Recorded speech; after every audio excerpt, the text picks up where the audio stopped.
Okay, I have started the YouTube. Awesome. Thanks, Paul. All right, so we'll just wait maybe another 30 seconds or so. Welcome, Nikki. Thanks for joining us. Excited to have you here. Okay.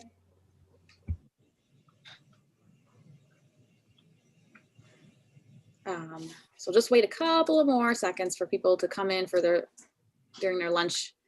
But we definitely want to make sure that we have the full time because Melissa has a lot to share with us. I think upwards of 60 slides. So she's given us the entire political science, women in politics course in an hour's lunch. It's okay. I talk fast. It'll be fine. Yeah. Okay, so with that said, welcome, Allison. So for everybody, if you could just mute your mics, that would be great, as well as turn off video so that no one's distracted and they can focus on Melissa. And I do want to make sure I mention, so in case you are new or relatively new to what the League is and does and why we're hosting this. So the League is a nonpartisan organization, which means that we do not support or oppose parties or candidates. Everybody is welcome to join.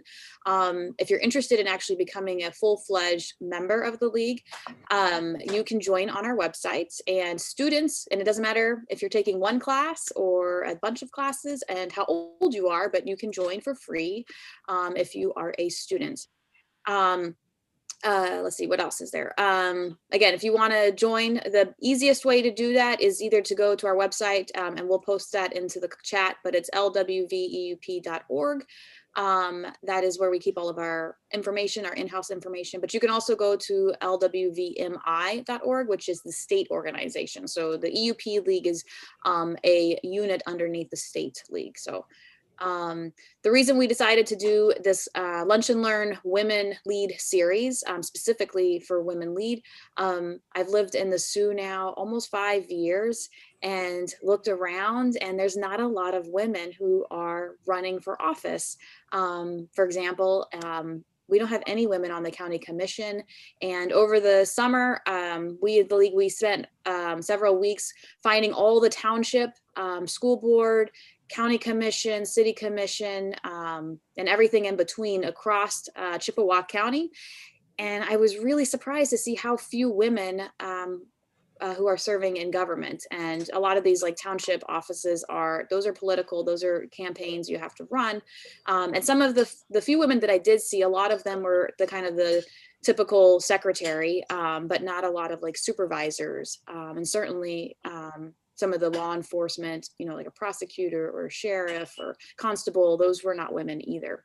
So with that, I want to inspire more women to run for office. We are more than 50%. We should have more voice and perspective in government, essentially, since there's a lot of things that are very unique to women. And we bring a different set of skill set. So Melissa's going to get more into that, but that's kind of why we're doing this. And so for the next couple of weeks, as of right now, it's all the way until the end of April, we're going to host a Friday noon, not every Friday, but several different Fridays. So Melissa's joining us today. And then in 2 weeks, we'll have the mayor of Marquette, Jenna Smith, who's a young mom.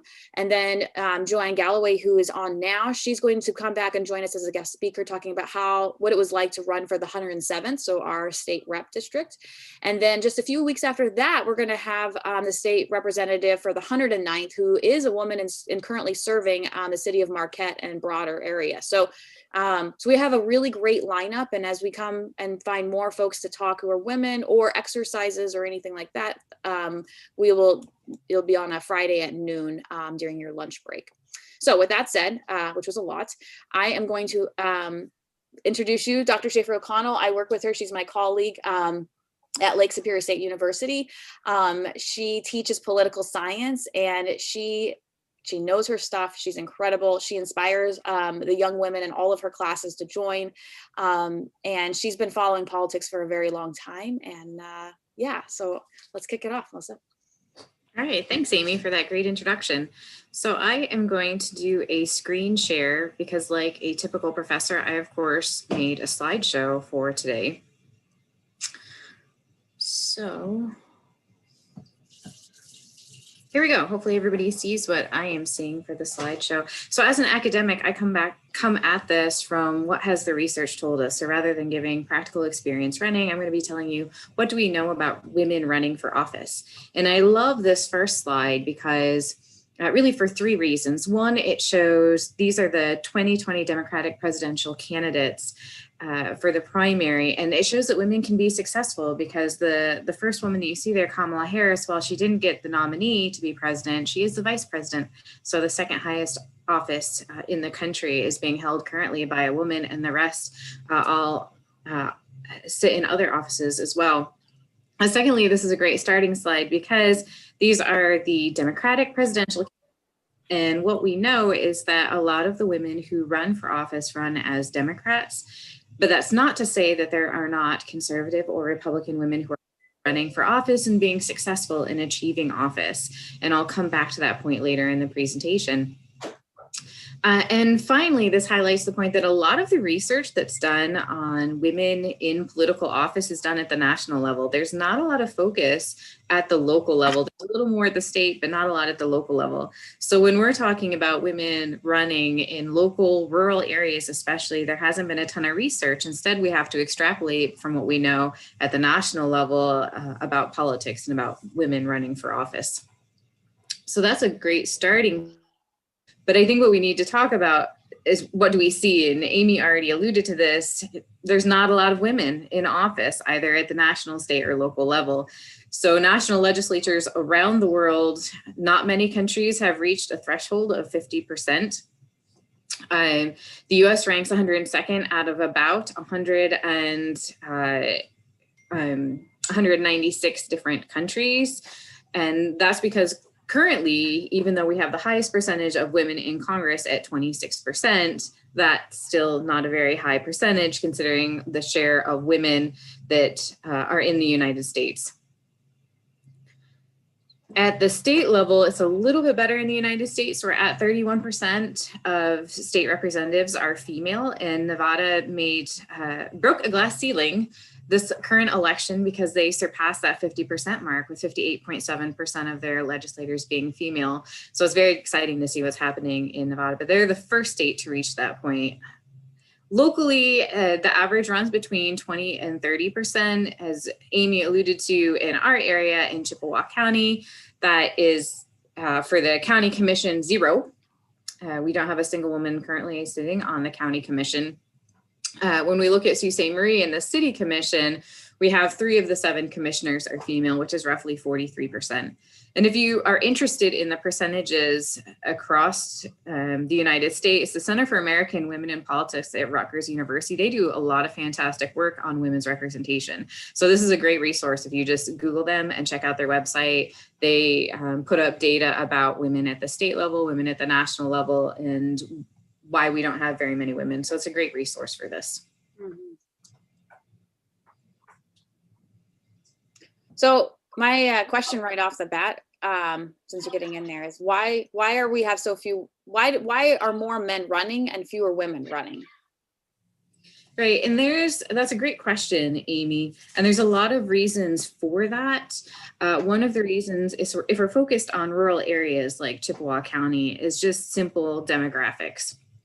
In that, as I mentioned before, women are more likely to vote Democrat, to agree with the policies by the Democratic Party. And so they're also more likely to run as a Democrat in elections. However, in rural areas, we often see more Republicans. So those who are being elected to office are Republicans. So they're the ones doing the recruiting. And so you don't see as many women recruited. And a lot of women feel if they run as a Democrat, they're less likely to get elected.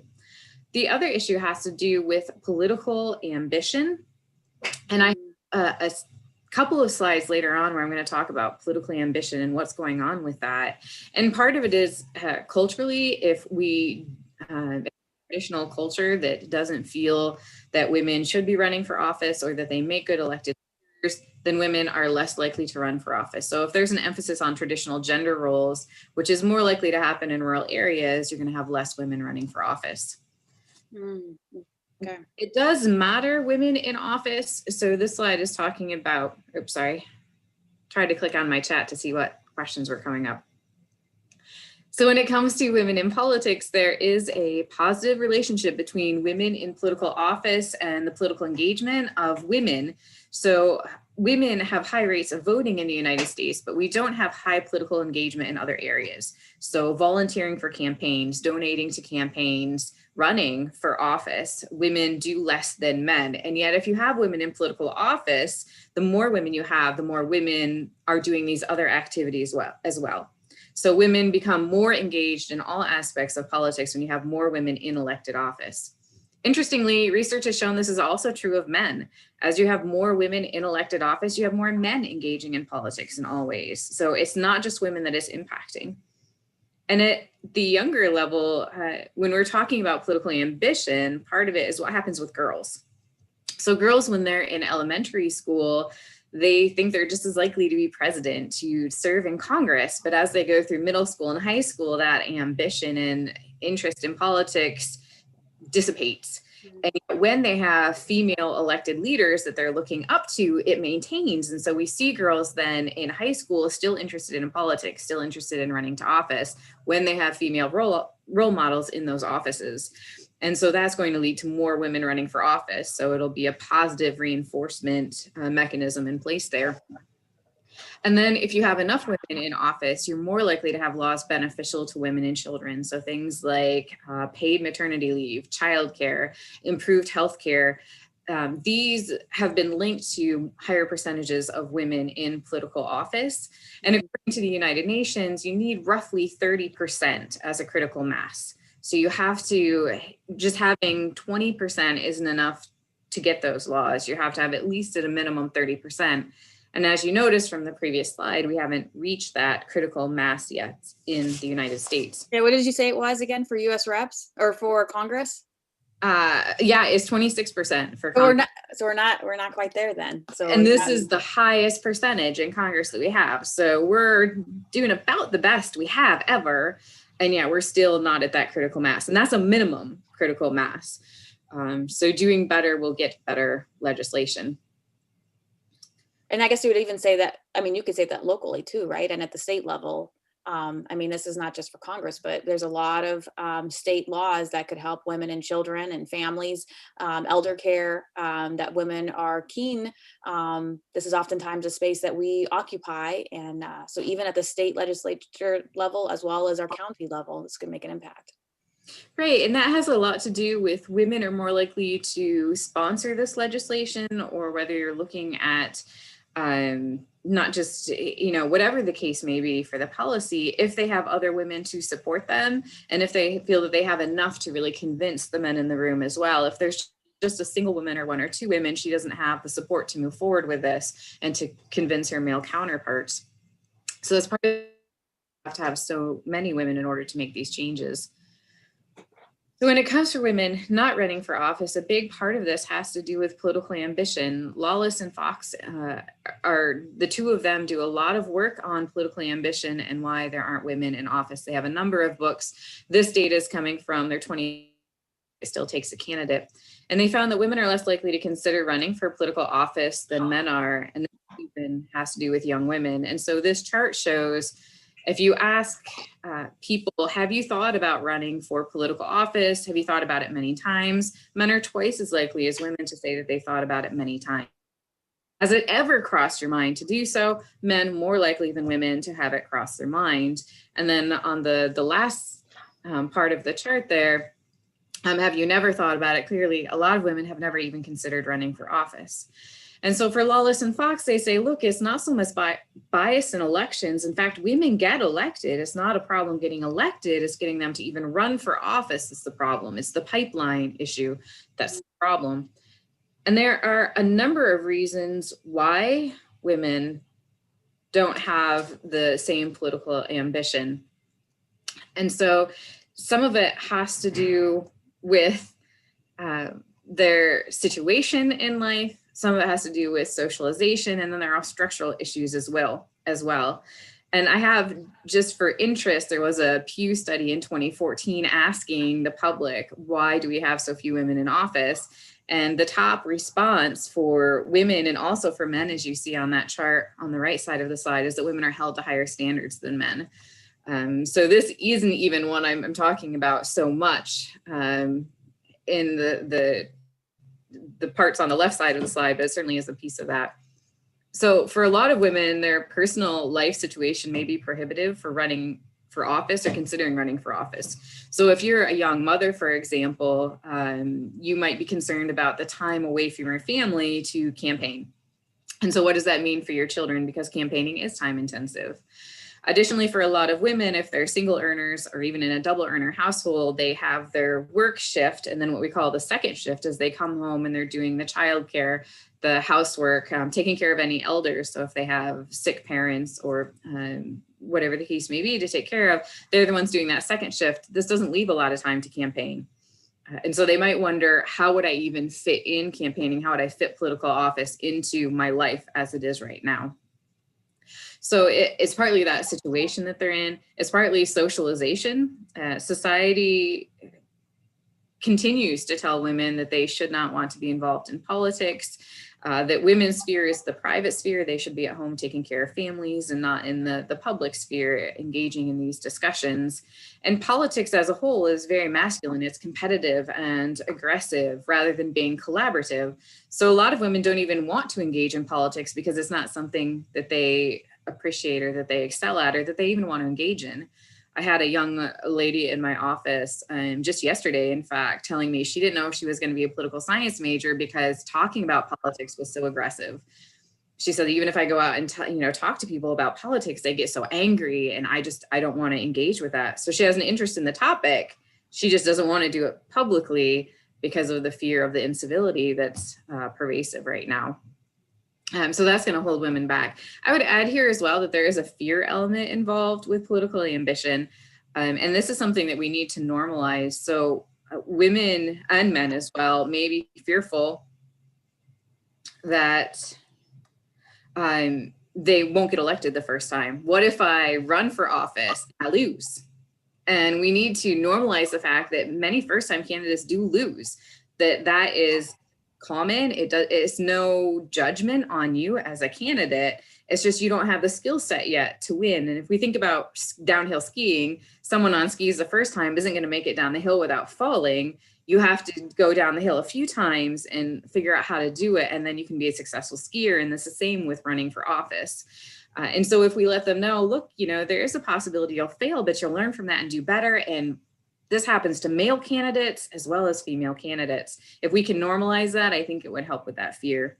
Yeah, I'd also add too, I think that it's not even, some of it is a skill set, but the other part is just networking, right? Like getting your name out there. Your name is your brand. And the first time is, you got one bubble, and then the next time you run, your bubble's going to expand. And that potentially could be the time that you win. It's all about expanding your brand to make sure that people know who you are and why you were running. Exactly. And then conversely, there's also the fear, what if I win? Which we don't talk about a lot, is that it's like a new job, except this is a new job that happens in public and people are watching you. So whereas if you start a job in private industry, maybe 3 people notice if you make a mistake. If you get a job as an elected official and you make a mistake because you're new to the position, everyone is watching.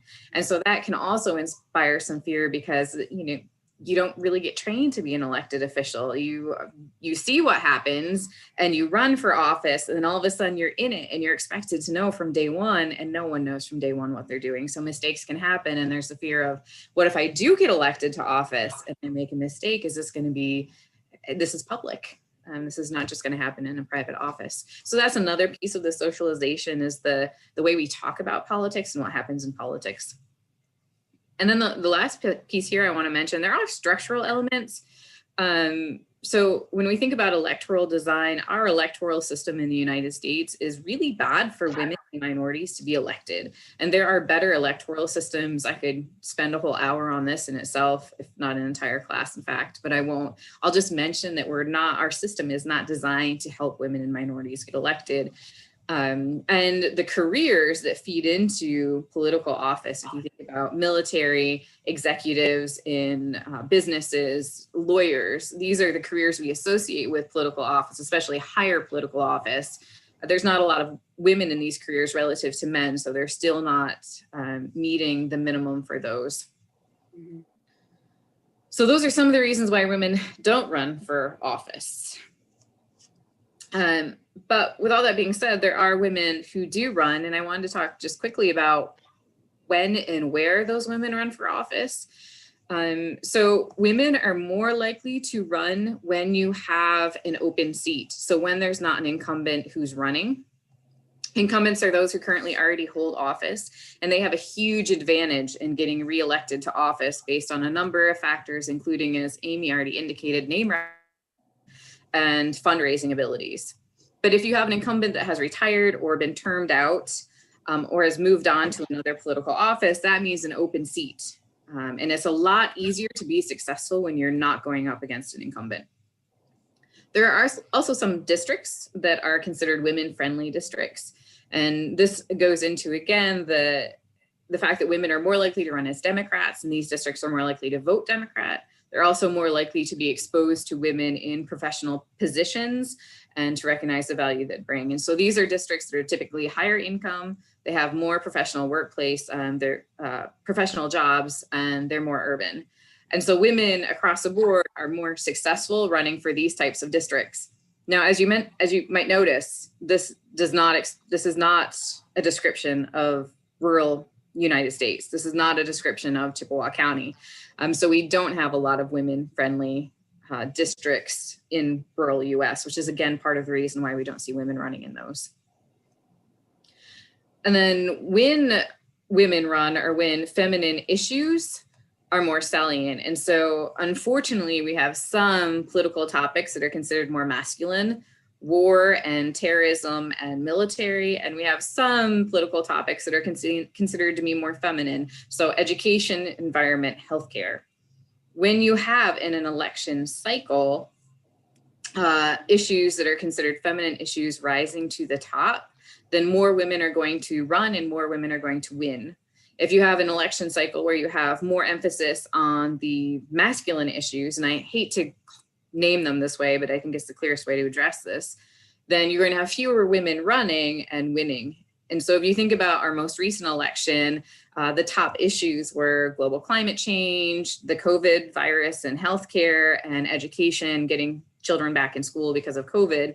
These are issues that are considered more feminine, and therefore we had more women winning election in the recent election. That's one of the reasons that we can point to for that. And maybe less directly related to running for local office in the UP of Michigan, but there are electoral designs that benefit women. And I just want to throw this out there because it's not something we talk a lot about in the United States. And that is, again, our electoral system, which is considered a winner takes all system, benefits dominant groups, so benefits white men predominantly. Whereas there's other electoral systems, proportional representation is another alternative that benefits women and minorities at much higher rates and third parties at higher rates. And as it turns out, our electoral system is not constitutional. So we could change that. It's just something to consider. And then the other thing is quotas. And so I have a map here on the slides about gender quotas around the world. A lot of times when I talk about quotas, people say, you know, we couldn't do it in the United States because of our electoral system, which is partially true. But Canada has the same electoral system that we have in the United States, and they've managed to move forward with political party quotas. So that would be an option in the United States if we wanted to move forward with quotas. I'd actually wonder on that one, though. I wonder if the Supreme Court would strike that down. I mean, if you look at affirmative action, I mean, this is a total sidebar, but with affirmative action and quotas, since they had deemed that to not be okay, and I think violate the 14th Amendment, they might not be okay with that one, but it would be certainly interesting to find out. Yeah, and when you're talking about, so the political party quotas in Canada, part of the way that they've gotten around that issue is because it's not the party saying we will, you know, we'll force it to have this many women. It's the party saying we're going to work to recruit women to put them at the top so that they're more likely to get elected. So it's a party initiative rather than a government decision about the quota. I see. Well, that would be certainly something, wouldn't it? Mm-hmm. Especially since when you're seeing right now, too, a lot of nonprofit boards are doing that very thing right now. And CEO corporations, like Fortune 500, they're all trying to diversify their boards. So why not the parties? Yeah, and there's a lot of evidence for private boards and government as well, that the more women and minorities you have on your board or in government, the better policies you get in the end, and the more successful the business or the government's likely to be. Okay.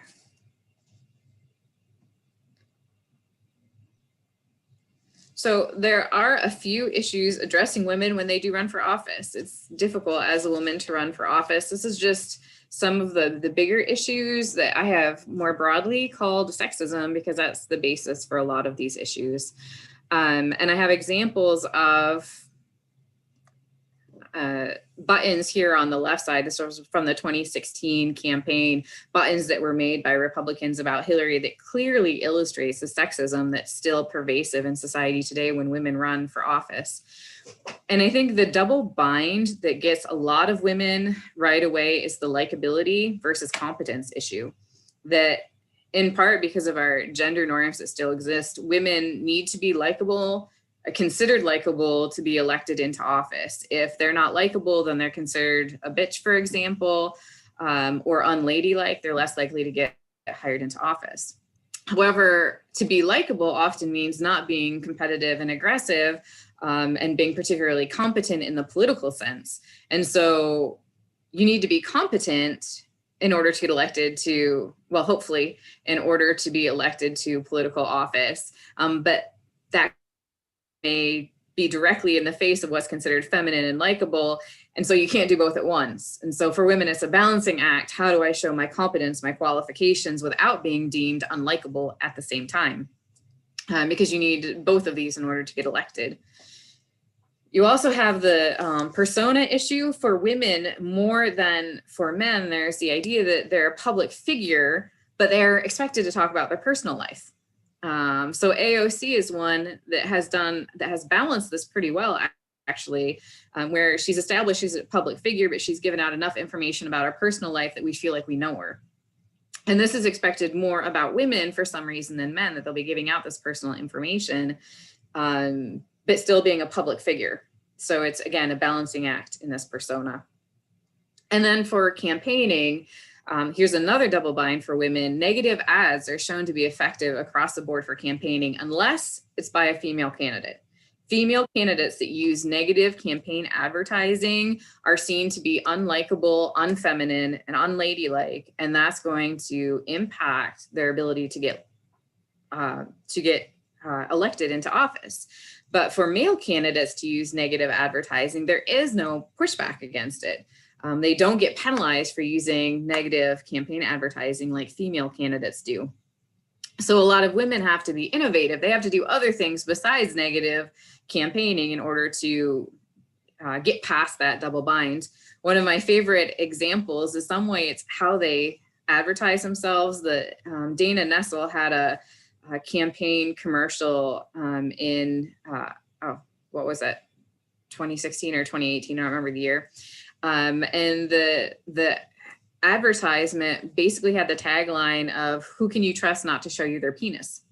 And so this was going on the fact that here you have a female candidate, they're not going to have probably sexual assault allegations against them. They're not going to have inappropriate body parts being displayed coming up against them. And so she was saying, look, I'm a better candidate before this. Not really negative advertising, but certainly a different way to campaign and to advertise herself. And she was elected into office, I will add. And then the other piece is sexualization. Basically every female candidate runs up against this sexualization, that they're still seen as being sexual beings more than male candidates. And so it can be that they're criticized for not being attractive. Hillary Clinton had been criticized for having thick ankles, apparently. Sarah Palin was heavily criticized and sexualized because she had been a beauty pageant participant. Alexandria Ocasio-Cortez is a lot of times hypersexualized. She's currently probably one of the most hypersexualized elected officials that we have in the United States. But pretty much everyone gets caught in this. And so part of the considerations when you're campaigning is to be aware of the fact that even though you're not campaigning on your sexuality, at some point that is probably going to come up in the campaign itself. And, I think probably the hardest part is there are a lot of threats and violence targeting female candidates. And again, this is across the board. And so there's been a lot of death threats, rape threats, acts of intimidation, really derogatory names being used against all female candidates, whether they're considered to be violating gender norms in their campaign or not. Just being female makes them a target for this. And especially if you have young children, this can be a really difficult piece of that. Now, it's more likely when you have a highly public candidate, so someone who's running, for example, for national office rather than for local office. But this does happen at all levels, because as soon as you put yourself out there as a public figure, it, as a woman, unfortunately, it does make you become a target. So those are the negative parts of running for office, unfortunately. I was just going to say, you're not inspiring, but it's true though. I don't end on that note. I know. But I was going to say is that it is true though. I remember when I lived in another location, and two moms were running. One was running for the city commission and the other one was running for the school board. And they were running as a team because they were both frustrated with what was happening in the city. And yet they were still and it was a very small town. It was about the same size as Sault Sainte Marie, 15,000 people. And everybody knew each other. And yet, for whatever reason, people on the fringes were calling these women out for wearing pearls, and thought that it was like they're not relatable because they're wearing pearls. These, because they stay home and take care of their kids, or they part-time work. They shouldn't be viewed as being professional enough and competent enough to run the city or to be on the school board. And it was just like, nobody said anything about the male candidates, what kind of shoes they were wearing, or if they were, coaching basketball, and maybe that was going to take too much time away. No, it's the women, what we're wearing, how we act in public, what kind of, if we have a job or not, like everything is up for grabs if people can kind of punch at it. But yet, our male candidates, fortunately for them, unfortunately for the women, it's not really a very fair campaign going on. No, and in many ways, there's no winning, because if you don't dress, in a way that shows that you're female, then you're seen as downplaying the sexuality, being unattractive, trying to pass as a man. If you do dress in a way that shows you're female, it's like you're trying to get votes based on your attractiveness and, how nice your legs are or your cleavage. So no matter how you dress, no matter how you act, there's going to be haters on one side or the other. So it really seems no way to get around it. But I think we need to move on to the positives now. Yes, please. Okay, so this one isn't totally positive, but we're warming up to it. And we have to talk about campaign finance when we talk about women running for office. So what we know is that candidates with more money have an advantage. Across the board, almost always money wins the election. Not always, but almost always it wins the election. Incumbents, so those already in office, have an advantage when it comes to fundraising. They have donors, in place already, they have that network. They've shown that they're a winner, and is again reinforcing the fact that I'm in office, I can win office, so people donate to me, so I'm more likely to win office and stay in office. But if you remove the incumbency advantage, then there's really not that big a difference between male and female candidates. Women often can raise the same amount of money as men, they just have to work harder at it. And this becomes difficult for women because as a means of self-promotion, it kind of goes against gender norms. So women are not supposed to promote and say how good they would be in office to ask for money, because as women are supposed to be modest and downplay our advantages. This is the cultural norms. I'm not endorsing this. I'm just saying that's how a lot of people view it. And so that self-promotion piece and violating gender norms can have an impact on that likability factor that I mentioned earlier. Additionally, likely to give to female candidates. Women are less likely to donate. So the women who would be donating to female candidates are less likely to donate in general. And women are less likely to have those networks of wealthy donors that men come into races with. So that means that as a woman running for office, you can fundraise, you can make as much money. You're gonna have to work harder to build that network, to get those donations, especially to get women donating to you in larger amounts. The potential is there, it just hasn't been realized. So if you have been watching the chat, there's a chat that just came up that how can those outdated gender norms still be out there? That's an excellent question. I don't have an answer for that one. So you can, I guess the positive is women can raise money. They do win elections. You just have to go about it a little bit differently and have to work a little bit harder right now to do it. And hopefully that will change in the future. And I would just add too, because fundraising is my jam, and women have that skill set. Like, we do it all the time and we just don't even realize it. Like, if we're active in the church, you're oftentimes having to fundraise for the church. If you're active in your kid's school doing PTA, you're actively asking for money. Helping out a family member, you know, sometimes, you know, family needs cash and you ask the other members of your family, hey, can you help out, you know, Sister Jess? It's a thing. Like, we know how to do it. It's just, for some reason, crossing to the line into politics all suddenly becomes, and maybe it's because of how society has put us into a box. And so we're uncomfortable with it, but we've been doing it all our lives. Girl Scouts, I mean, what do Girl Scouts do? They're literally fundraising their entire time, you know, asking for an opportunity to get a badge or selling some cookies. Like, we do this, we're capable. We just need to, like, try to shed that piece of the, you know, the socializing about politics. Like, this is not ladylike, because we're badass fundraisers. We just don't know it's in us. Right. And so one of the questions that just came up in the chat has to deal with, I think, individual donations versus PAC, so Political Action Committee and Super PAC fundraising. And men typically do better getting money from PACs and Super PACs unless it's one that's specifically targeting at female candidates. But there's no reason why that couldn't change. There could be more PACs that aggressively donate to female candidates. We've just seen historically, when fundraising, women are more likely to get individual donations to build up their base than men are. So as of right now, what the evidence shows us is women get more individual donations and fewer of the PAC donations, but there's no reason why that has to continue.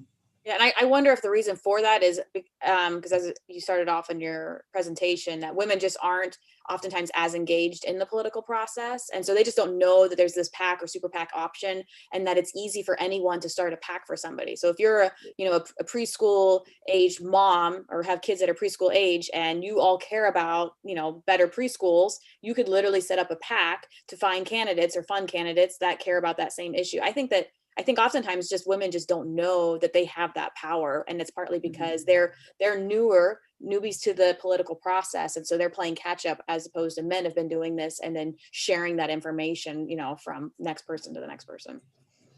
And I mean, even to get women considering it, one of the findings of Lawless and Fox that we didn't talk about earlier was that on average, you have to ask a woman 5 times to run for political office. A man, you just have to mention it once and he's thinking about it. But for women, you have to get past that hurdle of thinking that, you know, is she qualified to run for office? Is she able to run for office? And so some of the ways that researchers are suggesting to get women is that women seem to be more mobilized by helping people and helping the community.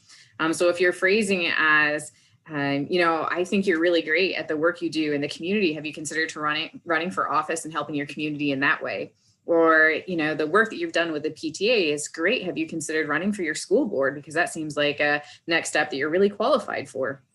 So emphasizing what she can be doing to help other people and bringing in that, you know, I think you're really qualified to do this, and to get over some of those hurdles about fears of qualification and ability in office. Though there's still those other issues we talked about as impacting political ambition as well. And so this is the last slide that I have for today, which is good because we're getting short on time. And I just wanted to point out that. Oh, you're muted. It's like it's good point. Oh no. Oh, all right, I got myself unmuted. There we go. About that. I'm moving around boxes on my screen so I can see what the slides say, and I hit the wrong button apparently. My apologies. Okay, so I think I was saying, I'm not sure when I muted myself, but it's important to have women in office, and we bring skill sets to the office, to political office, that are really helpful. Women are different than men in legislators, so they're more likely to be liberal to support things, to support issues that are important to women and children. And they're more likely to sponsor those bills, as we talked about, and get them passed. Additionally, they're more cooperative, they're more attuned to their constituents, they're better able to get consensus. Women have a higher bill passage rate than men do in elected office, which means women are actually more successful as legislators than men are. So having women in office who can be successful, who can get these bills passed, this is hugely important. And it's a real positive about having women in office and having women running for office, is the role that women can play when they're there. And so the actual last slide that I want to put there, considered running for office. And this is, I know, Amy, you and I have talked about this, but for anyone who's paying attention, consider this one of the 5 times to ask, because while there are hurdles to getting to elected office, there's so much good that can be done. And I mean, women are just really successful in office. We need more women serving. Absolutely. I'm so glad that you put that question on there. I should just say, like, have you considered running for office, and times it by 4 so that everybody on this meeting will be thinking about it and actually maybe running and putting in your paperwork so that you can run. Unfortunately, it doesn't work that way. You can't just stare at someone and say, have you considered running for office? Have you considered running for office? Have you ever thought? It's better if it comes from different people in different situations. Because then there's evidence that multiple people think that you're able and qualified to run for office. True that. So one of the things that you had mentioned, and I think, so for those that are not actually they don't want to run, or, they right now it's just not a good time for them, which is, I understand we all have busy lives. But one of the things that you did say is that women have a harder time raising money. And then I would imagine because we live all in a very rural, isolated area, that it might be even extra hard to raise money. So do you think that that's one of the main things that we could probably do to help support other women, our friends and family who are considering helping the community by running for office? Yeah, I think there are a number of things that we can do to support those women. It's the money.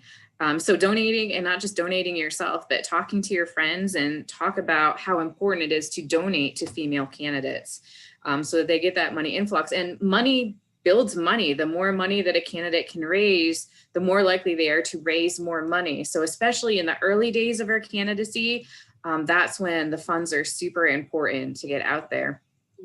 And I think also just helping with the small things. If you think about the hurdles that women have to overcome, it may be in how she's portraying herself. So just helping her iron her clothes, because if you have wrinkled clothes, that's going to show up, right? So doing small things like ironing clothes, helping to take care of kids, offering to drive them if they're going to events, so that they don't have the stress of driving themselves, volunteering, recruiting volunteers. There's a lot of smaller ways, if you don't have the money to assist, through donations, to support female candidates and to encourage them to run. And of course, by encouraging them, even before they've announced that they're going to run for office. If there's someone that you think should run for office who maybe has played with the idea a little bit, just let them know that you think they can be successful, that they should run for office, and try to build up that confidence, because the more confidence they go in with, the better they'll be able to ask for money and do the events.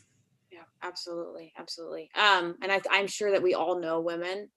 We serve on, people I'm looking at right now, their names, but people in my mind in the community who serve on various boards, even serve on boards with me. And I'm hoping that they have considered for running for office. And so I think it's behoove of all of us to make sure that we ask them, hey, have you thought about, you do such a great job. You have such a level head and have a great reputation. Have you thought about running for office? So I want to make sure there's a few people. I know Megan had said she wanted to ask a question. Hers was, as a non-mom, I feel like there is this slight discrimination against me as a potential candidate, or maybe is it just more reverence for moms who balance it? So how about that for our friends who don't have kids? Is it harder for them? Is there a stigma? Are they stigmatized for not having children? I don't know if it's really harder for them. This gets into, I eliminated a bunch of slides. As Amy mentioned, I think I started out with 60 and I dropped it down to 10. So you got the very shortened version. One of the slides I eliminated was about media frames and how voters frame candidates. So it's how we're perceived as candidates. And, you know, the mother frame is one particular frame and it is respected. And so there is that reverence. There are other candidate frames as well. So it just means if you don't fit that frame, you could fit others. Not all of them are very beneficial, and all of them, because they are stereotyping based on the frame, can be negatives in the end. So I guess I don't necessarily think that there's a stigma against non-mothers. It just means that the stereotypes around your run are going to be different than it is for moms. I like what she's writing in the chat again is interesting. She says, I'm a non-parent and will run for the school board. I feel like it is a plus because I will not have a dog in the fight. And but I do really care about education. And she says she can be more unbiased because she's not actually representing her own kids. And to Megan, I have to say, I watch the school boards and there's a couple of people there that don't have kids in the schools. And oftentimes they're older white men. There's candidate forums that I have helped run where they didn't have kids in the school. They were older white men, and they win their race. And same as, you know, as you're saying, is they didn't have a dog in the fight per se, but really, to be honest, we all have a dog in the fight. These are our future leaders. This is also our tax money. This is, you know, we have teachers needing to care for them. You know, even people who have served on boards, you know, like, I mean, the school is like our community. And so I think even if you don't have children or have no plans to have children, I think that any person who cares about the future of the community and how your taxes are used should be running for office. It's just yeah, I mean, and even like your housing, if you're a homeowner, or you rent, like if you have a great school in your community is going to determine how well your house, you know, the value of it going up or going down. So there's so much actually involved in those schools. So anybody who's interested in improving the community should consider running for a school board for sure. And I think always you can be ready because you're going to get the question ultimately, like, why are you running for the school board when you don't have any children? Or how are you qualified when you don't have children? You're going to get that question because there's going to be someone thinking along the same lines as you're indicating. As long as you have an answer for that makes sense, like Amy was talking about, I don't think that will disqualify you. You just have to be ready with a response and not be caught off guard. And this is true of so much of campaign work, is you're going to have questions all the time about whether or not you're qualified, whether or not you should be running. And so you have to have answers ready to go for them, to show that, yes, I can be in this position. I am the best person for that position.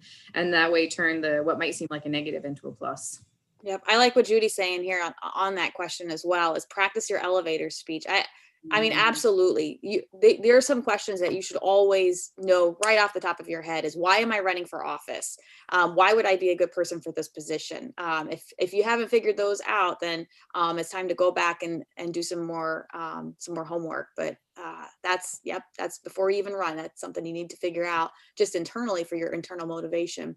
I'd also want to add too, sorry, Melissa, I'm kind of like stepping on your parade here. But for women, especially who are running for office, it's important to have a kitchen cabinet. And the kitchen cabinet is like a group of people who have a variety of different perspectives and viewpoints and expertise. So someone who's really great at finance, another person who can keep you in check and know, like, hey, if you're getting kind of arrogant, that person can be like, hey, Amy, that's not cool. You got to chill out, man. So like, you have different people who can help you along the way. And these are your most trusted advisors. So every woman who's considering running for office and then who's actually serving in an office needs to have their trusted advisors. And it really is going to help keep you grounded, but then also make sure that, you know, like, it's a hard world out there, even when you're not running for office. So having people that you can talk with, bounce ideas off, and people can just keep you straight. You want to make sure you have those, especially when you're going to go into the campaign time.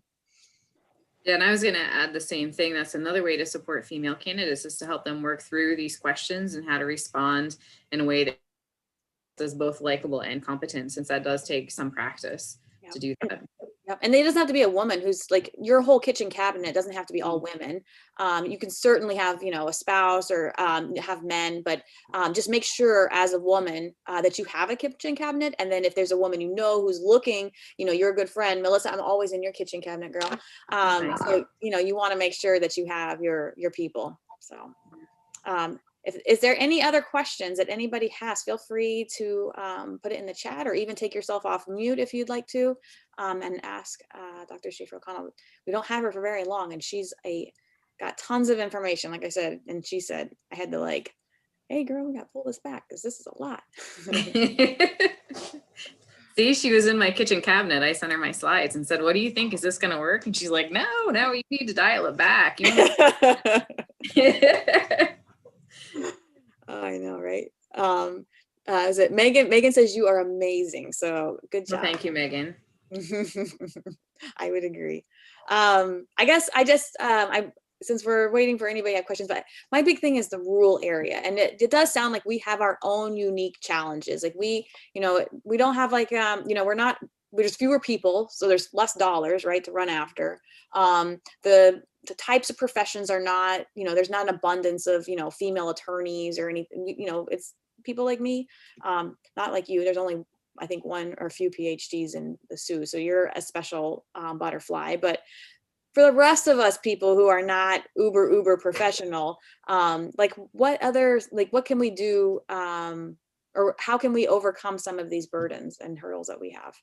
Yeah, there's also benefits to running in a rural area. And so while we do have more traditional gender norms, and as Megan just pointed out, knowing for being slower to change and not forward thinking, on the same hand, you can get to know people, and a lot of, especially at the local level of getting elected, is just knowing people and being present in the town. If they recognize that you are there, that you're committed, so you're attending meetings and functions, you're speaking up, you're talking to people, and they just know, hey, she's a part of our city, she's a really important part of our city, then when you run for that office, they're thinking less about partisanship because they don't have to know your party if they know you.